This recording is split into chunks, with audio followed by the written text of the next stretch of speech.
Rep, grade 5 naman ito. Good morning. Ibang section. Ni Kimberly, hindi niya ka-section. Bubunot sila ng damo. Today is Thursday. Hindi ko na alam anong araw ba. Silipin natin. Ayun, September 19 pala ngayon. Ba, malapit na sweldo, abente. May sweldo ang asing ko, abente. Dito naman si Eileen. Yan ang kanyang mga kamarites. Mga classmate ni Eileen.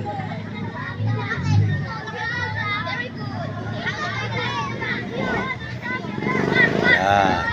Mga talong yan. Maganda naman practice yan para pagdating na araw, maroon na sila maglaba. Ay, magtanim. Bye!